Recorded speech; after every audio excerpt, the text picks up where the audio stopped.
this? Okay, now we're recording.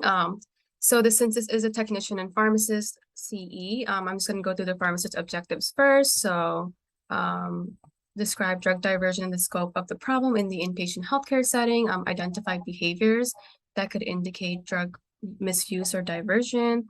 We're going to talk about best practices for healthcare workers to prevent drug diversion, and then describe policies and procedures pertaining to drug diversion at our institution. Why is this being weird? Okay. So some technician objectives, which are very similar. So we're going to define drug diversion, just recognize the signs of drug diversion, describe strategies to prevent it, and then we're going to outline policies and procedures at our institution. So just diving into what are controlled substances. So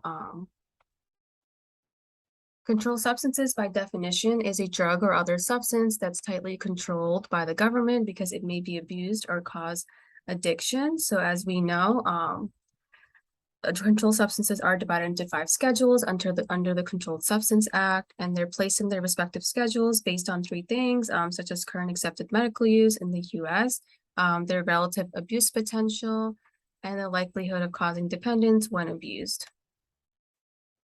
So as we all know, Schedule 1 substances, they have a high potential for abuse. So I just listed some examples here. Schedule 2, that it can result in severe psychological or physical dependence. So I listed some examples of opioids and stimulants, but there's a lot more examples out there. And then Schedule 3, 4, and 5, they have a lower potential for abuse when compared to Schedule 1 and 2.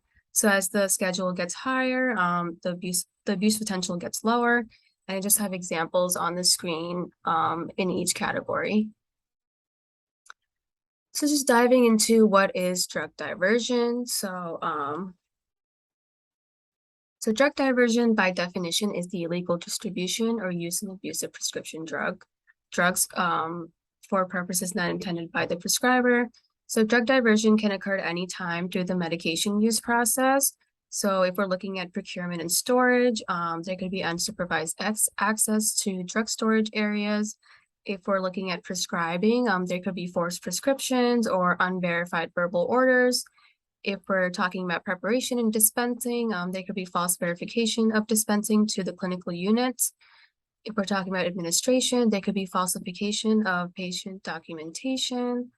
And then in terms of waste and destruction, there could be unwitnessed waste. So who can be involved in drug diversion? So since I am talking about healthcare professionals in this presentation, in terms of healthcare professionals, it could be doctors, nurses, or pharmacy staff that may be involved in diverting prescription drugs, but it could really be anyone. It could be a family member, it could be a friend. Anyone can be involved in drug diversion. Just some stats to look at. Drug diversion costs the healthcare industry more than $70 billion per year, and as many as 10% of all medical professionals will divert drugs from their workplace at some point in their career. So what are some common drug classes involved in drug diversion? So you have your opioids, stimulants, central nervous system depressants, hallucinogens, and anabolic steroids. And opioids are the most common drug class to be diverted in the inpatient healthcare setting. So why would healthcare professionals divert drugs? There's a lot of reasons. So it could be recreational purposes. So basically, the healthcare professional is stealing drugs to use for themselves. They could be addicted to a narcotic and they're feeding their addiction by stealing the drug. There could be monetary gain. So the healthcare professional is stealing drugs to sell on the street. The healthcare professional can have chronic pain or insomnia or other chronic conditions that require self-medication. And then finally, to alleviate withdrawal symptoms as well. Just some stats to look at in terms of substance abuse and healthcare professionals. So 11 to 15% of pharmacists are more likely to develop substance abuse than the general population, and as many as 100,000 medical professionals have substance or alcohol abuse problem in any given year. And then on the left side, there was just a small study done that found that 1 in 5 medical students abuse prescription drugs during their time as a student. And then it's as high as 46% for pharmacy students. So, we're going to be talking about consequences of drug diversion, but what do you guys think are consequences when it comes to someone getting caught diverting drugs? Like, what comes to mind? You guys can write in the chat if you want.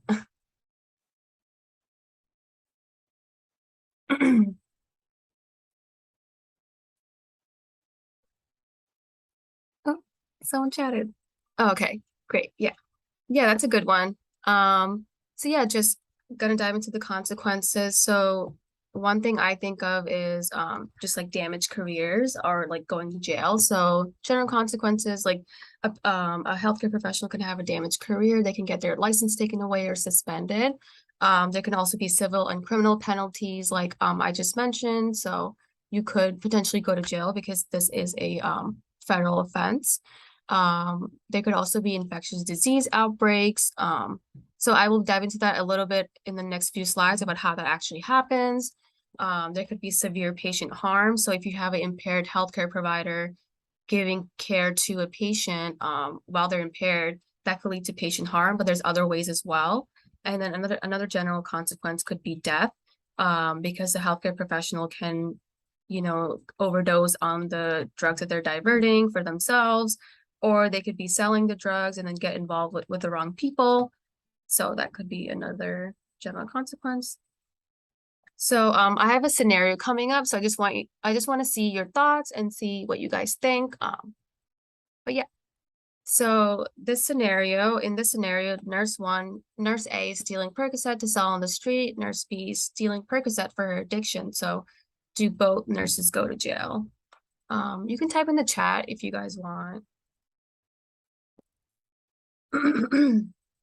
There's actually like not a wrong or right answer for this one. Um, but yeah, okay. Oh, chat. Okay. That's a good thought, Nicole. Okay.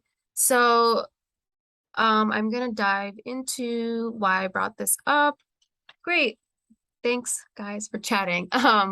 But basically, this scenario has to do with the PAP program. So the professional assistant program assists professionals who have substance abuse problems, but who have not harmed patients or clients. So in this program, you have to voluntarily surrender your license while receiving treatment rather than face charges of professional misconduct.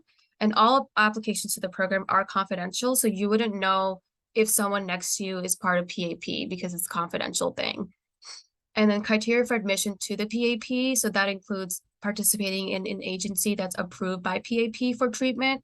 You also have to abstain from any mood altering substances, including alcohol. You have to temporarily and voluntarily surrender your professional license while you're getting treatment. And you have to agree to be monitored by the PAP for at least 2 years after reinstatement of the license. So just going back to the scenario, so basically, in this scenario, I made it up as like nurse A doesn't have an addiction issue and she's just stealing Percocet to sell on the street. So that's like a criminal offense and like she would go to jail for that.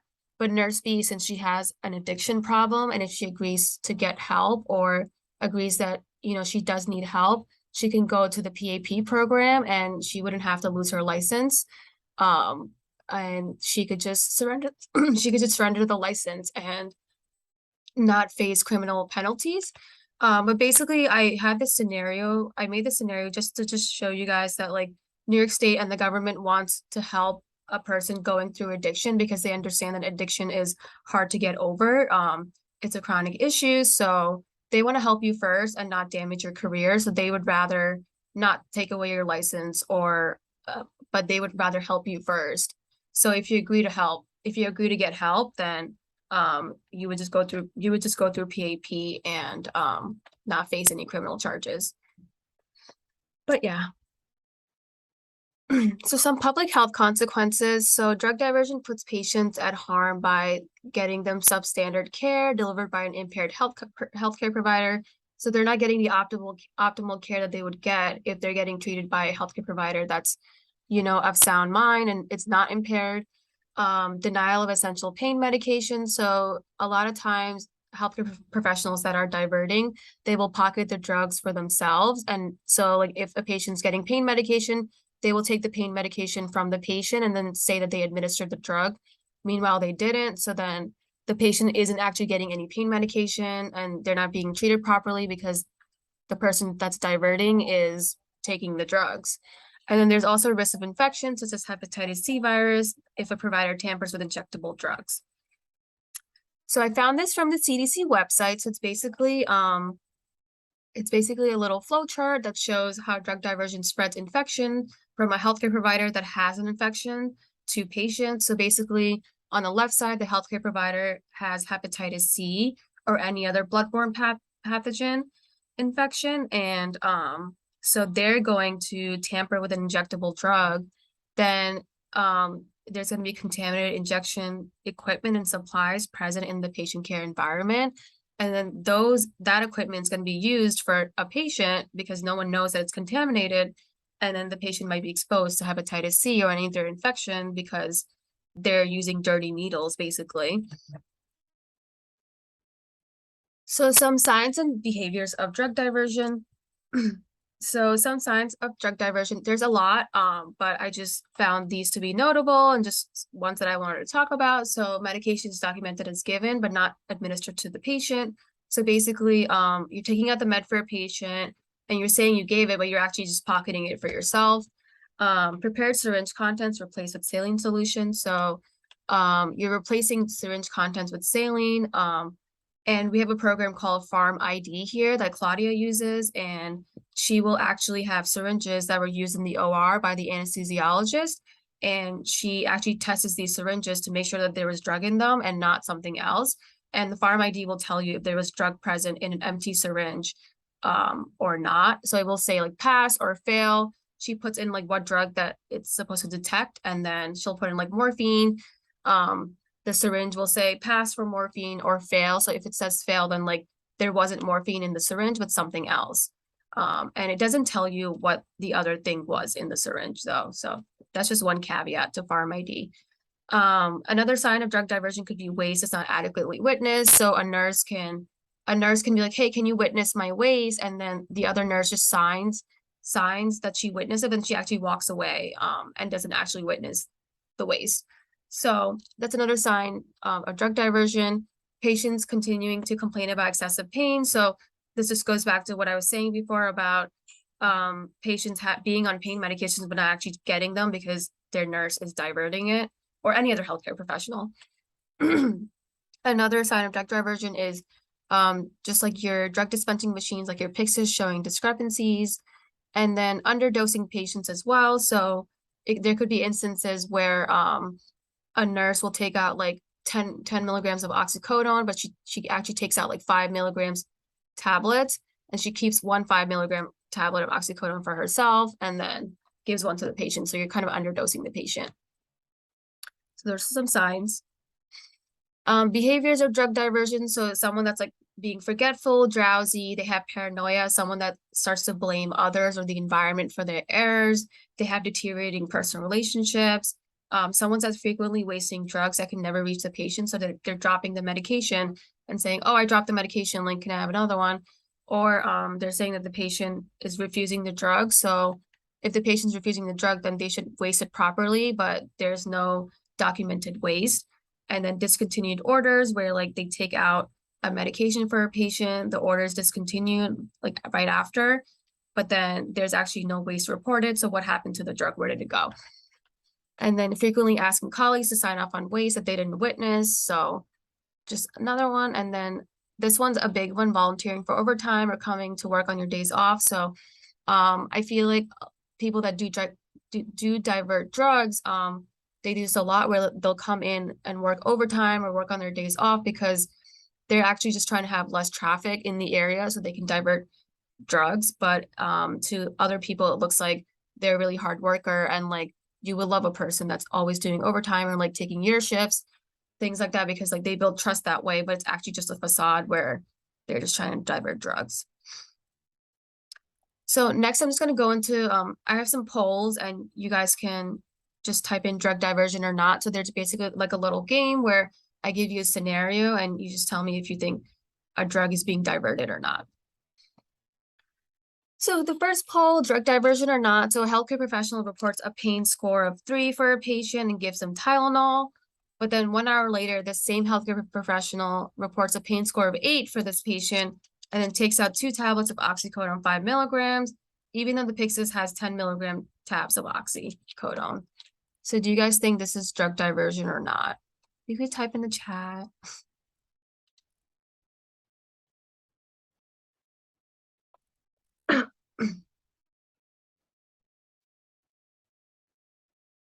Yep. This is drug diversion. Just some red flags. So the healthcare professional reported a pain score of 3, but then all of a sudden the patient has a pain score of 8 an hour later, even though they gave the patient Tylenol. So that's a little suspicious. So there's like discrepancies of pain scores. And then the healthcare professional is taking out 2 tablets of oxycodone, even though there's 10 milligram tablets of oxycodone in the Pyxis. So why are they taking out like 2 separate 5 milligram tabs? So that's something that also raises a red flag.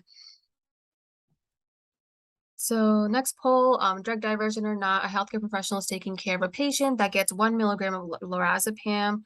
The professional takes out 2 milligram per ml vial of lorazepam and gives 1 milligram to the patient. And then they do their due diligence and make sure to document 1 milligram of waste with a witness present. Drug diversion or not?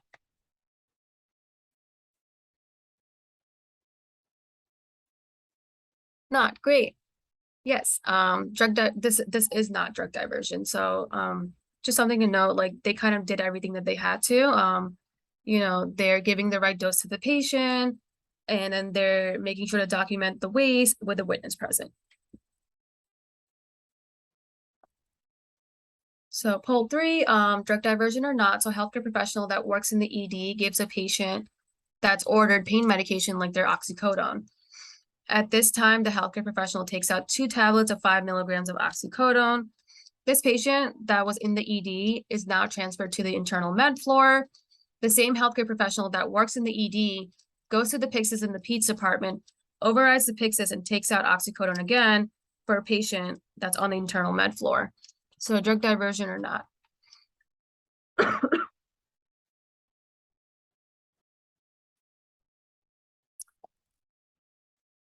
Yes, this is drug diversion. So lots of red flags here. Why is a healthcare professional that works in the ED, taking out meds for a patient that's on the internal med floor, and then they're also taking out meds from like the wrong Pyxis because they don't work in the peds department, and they're also overriding a Pyxis. So, and they're taking out oxycodone again. So lots of red flags in this one.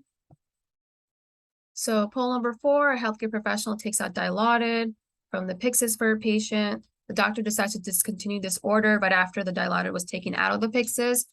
So the healthcare professional does not administer the medication to the patient, but also does not document waste. Is this a drug diversion or not?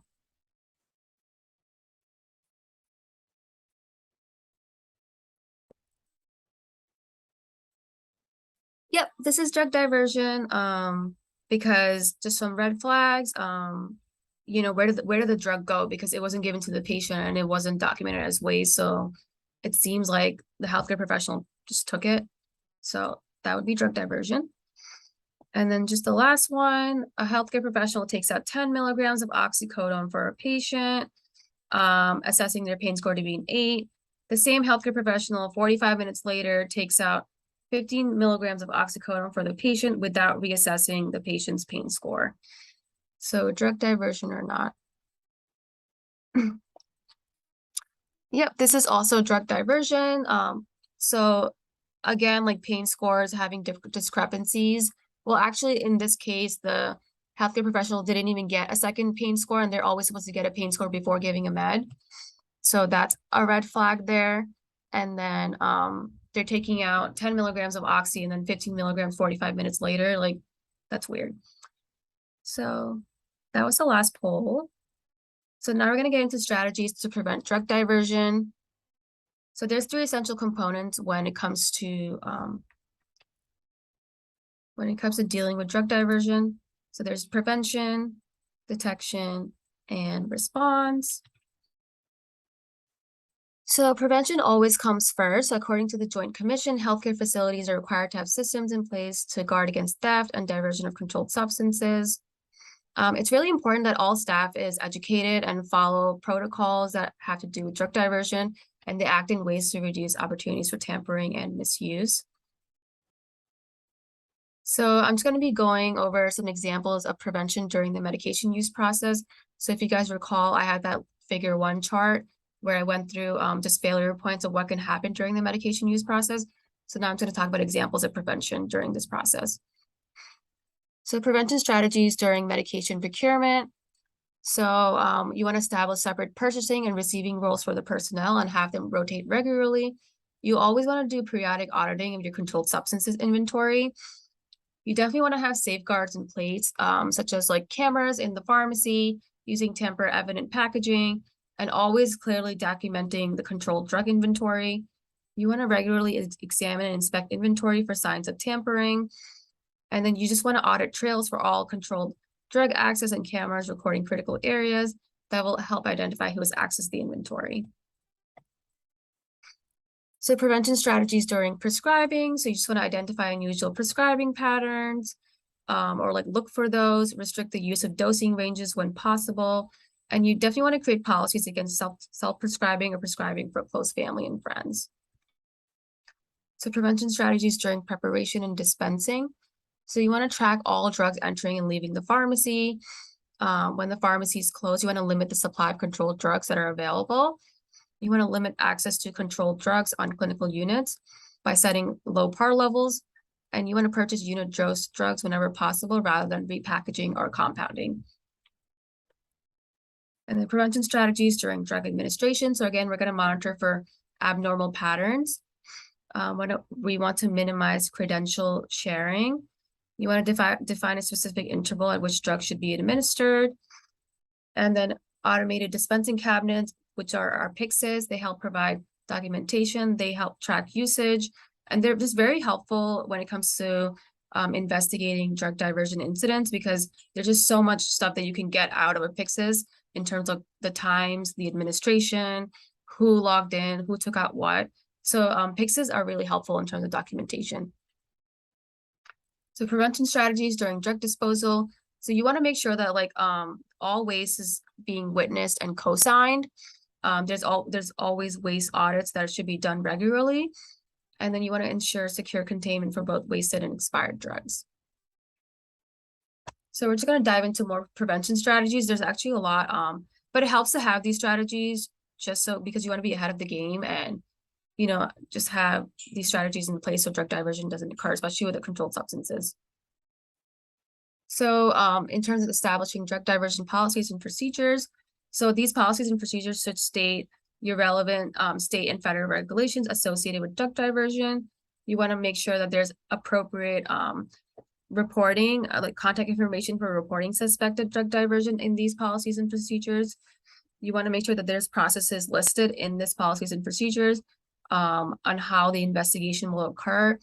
And then that you want to have possible consequences for healthcare providers listed in these policies and procedures as well, like what would happen if they're involved with drug diversion. There's some more prevention strategies. So I came across this saying a lot during my research: see something, say something. So if you do see someone like partaking in drug diversion, you definitely want to report it. And there should be a culture of safety in terms of like being an inpatient healthcare facility. There should be a culture of safety in terms of reporting drug diversion. And it should be made clear that there's no like retaliation or disciplinary action against employees who do report drug diversion because they saw something. Some more prevention strategies. So there must be procedures on medication procurement, inventory, and security standards, which we kind of just talked about before. You want to limit the people who are authorized to order controlled substances. And then you always want to get 2 signatures confirming orders are received and the invoices are matched in terms of like when the controlled substances come in. You also want to have security features and technologies in place to safeguard medications in the pharmacy. So that's like having cameras in the narc room, near the narc room, and having cameras all around the main pharmacy. You want to limit the number of people that have access to secured areas. So if we're talking about the narcotic vault, only the supervisors and the narcotic pharmacists have access to that. But like the narcotic room, pharmacists can badge in. But the vault, everyone cannot just go in the vault. You want to use automated dispensing cabinets, like I mentioned before. So we have the Pyxis, which is really helpful in a lot of ways in terms of prevention. And then barcode scanning. So barcode scanning is really helpful because it helps us keep track of the drug, like right when it leaves the pharmacy to the patient. So there's like a trail of what's happening because every person's like barcoding. And then you want to have cameras in high-risk areas such as the ED, ICU, and surgery. So just diving into more safety strategies for prevention. So I was using the example of like oral syringe station. So like at oral syringes, we always try to get the exact same dose when we pull up a medication, especially when it comes to controlled substances. We use tamper evident packaging if you're doing a controlled substance oral syringe, like the foil on top. We require that controlled substances are retrieved from the storage area as close to the time as possible, which I know does occur in terms of the oral syringe station. We're accurately labeling the syringes, especially the controlled substance syringes. And then we're definitely having multiple people like witness the wasting of controlled substances. So all of this does happen in the main pharmacy. So it's good that we have these safety strategies in place. So just diving more into the prevention strategies. So documentation is really important because we need to have accurate and thorough documentation. So if there's an investigation that occurs related to drug diversion, we have all the receipts in place. And then you just want to have someone like regularly monitor and document medication inventories and just have an accurate, thorough documentation process in place. So what kind of prevention strategies do we have at Stony Brook? So in terms of storage, we have bulk stock of controlled substances are stored in a combination vault within the main pharmacy, and access to this vault is limited. Like I mentioned before, only certain people can go in there. The automated dispensing cabinet, we have the Pyxis. So the Pyxis, like I mentioned before, are really helpful with inventory control, documentation of removal, like who took out what medication, administration, waste, billing, and auditing. So Pyxis are really helpful and they do like a lot of the documentation work that we would otherwise have to do like manually. And then more prevention strategies at Stony Brook. So inventory, we do a complete inventory done weekly. So that's done weekly for controlled substances. And then in terms of waste, waste is discarded in a way that it is irretrievable. And we always make sure to reconcile. We always make sure to like reconcile the waste to assess for discrepancy. Just more prevention strategies at Stony Brook. So in terms of documentation, I know we're all familiar with the orange sheets, also called the Controlled Drug Administration Record. So a 24-hour supply is dispensed via the C2 save, and the orange sheet is generated if it's a new order, not stocked in the Pyxis. So when a controlled substance is ready to be delivered, the tech signs the sheet in the narcotic room. They also sign the delivery log and write down the current time. And then all orange sheets must have 3 signatures: the person preparing the controlled substance, the deliverer, and the receiver. The receiver could be a nurse or a physician, but the orange sheet must be signed in order for the drug to be released to them. You never want to throw out any orange sheets because this establishes a chain of custody. So we're making a paper trail. So you want to make sure that you never throw those out. And then record retention, we're following New York State controlled substance law in terms of record retention. So you want to store these documents for 5 years. So now we're going to dive into detection. So we just talked about prevention and all the prevention strategies. Now we're going to talk about detection. So detection, monitoring, and surveillance, like I touched on a little bit before, using security cameras in controlled substance storage. We do have cameras in the narc room and then like around the narc room and in the main pharmacy in general. And we also do auditing as well. Auditing is basically creating data reports on a regular basis to identify potential drug diversion. So auditing is done on a monthly basis at Stony Brook, and the pharmacy is responsible for producing usage reports for distribution to the nurse manager. And then each nurse manager is responsible for a patient care area where controlled substances are stocked, and they're responsible for also completing an audit tool monthly, just like pharmacy does, and forwarding it to the appropriate individual. So in terms of auditing at Stony Brook, we use RX Investigate. I have a screenshot of it coming up, but basically it identifies at-risk individuals, and they appear on the monthly report, and the at-risk individuals, they will just generate the opening of a case in RX Investigate, and then that's what Claudia does. She basically takes these people's names and kind of like looks at their activity to see like if they are, if they have a trend of drug diversion, because RX Investigate has like 70 risk factors that it like goes through for all these people that it thinks might be diverting drugs, and it like spits out names of people that are showing trends or like that might be a problem later in the future. So basically, the nurse manager will also review the analytics of the at-risk individual. So they get a report too, and so does Claudia.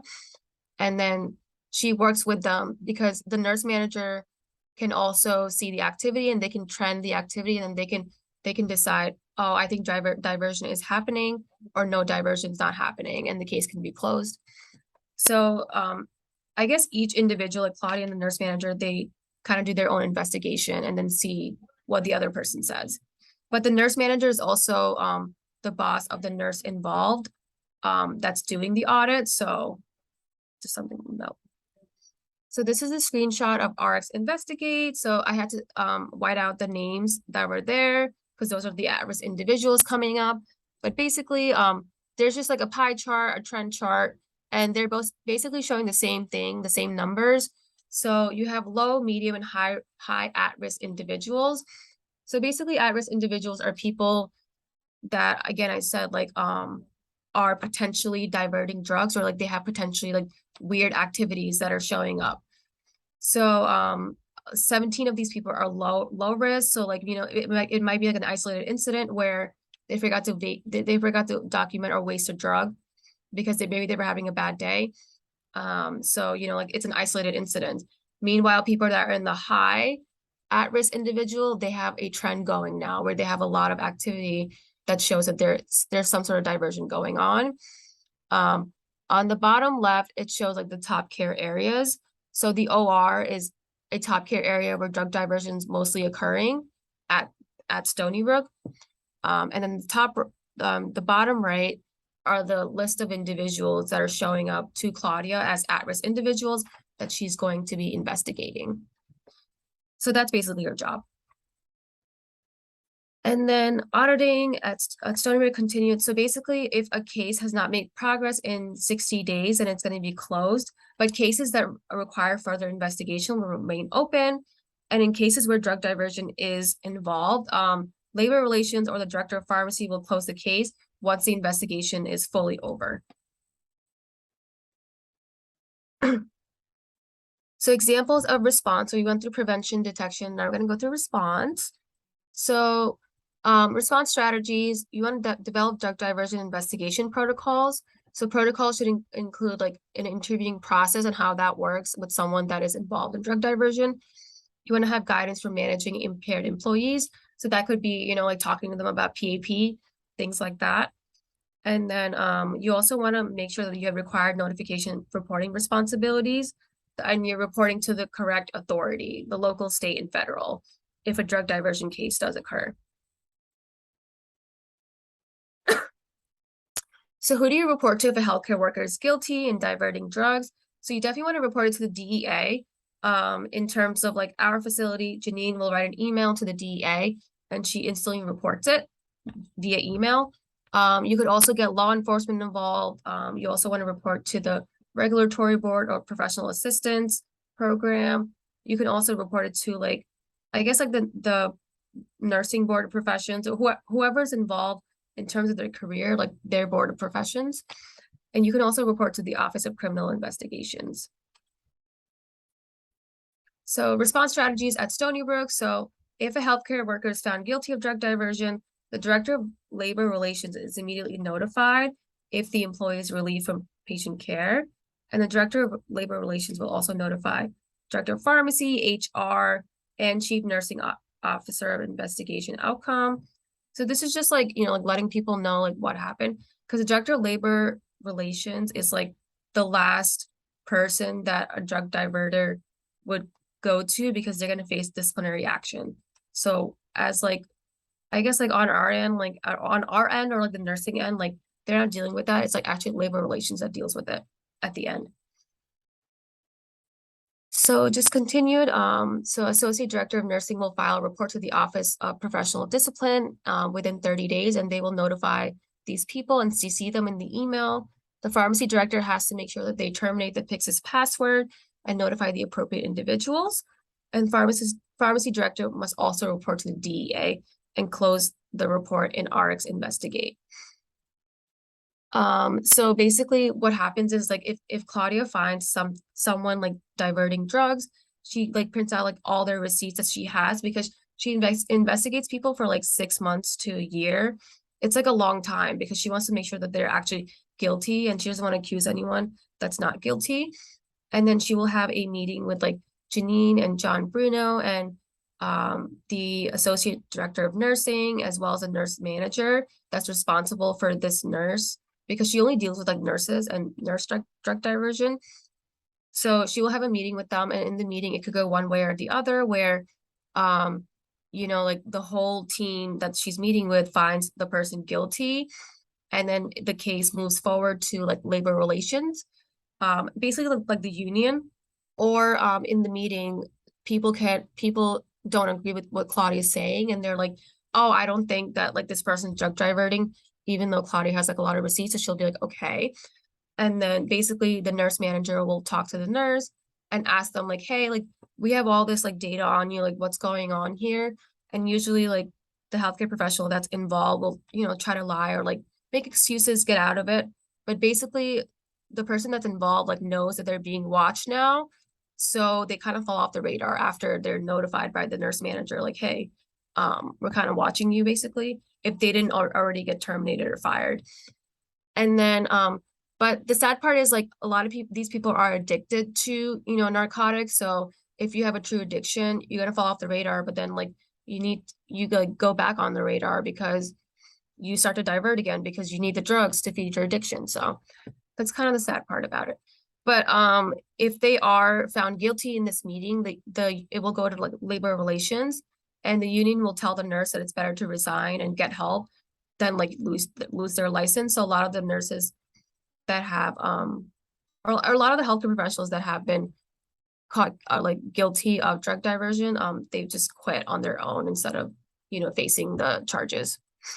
So just in summary, educating healthcare workers about preventing, detecting and responding to drug diversion and controlled substance is important because of the consequences that are attached to such an act, like we talked about.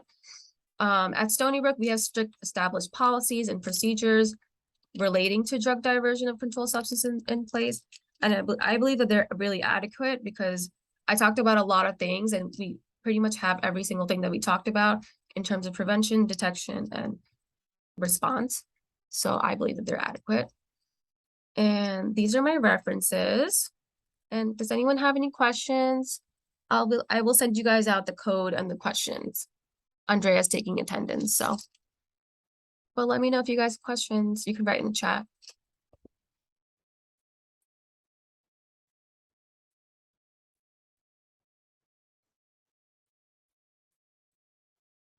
Okay. Thank you everyone for coming. If there's no questions, I will email you guys right after I'm done logging off of this. Thanks everyone. I hope you enjoyed. Okay.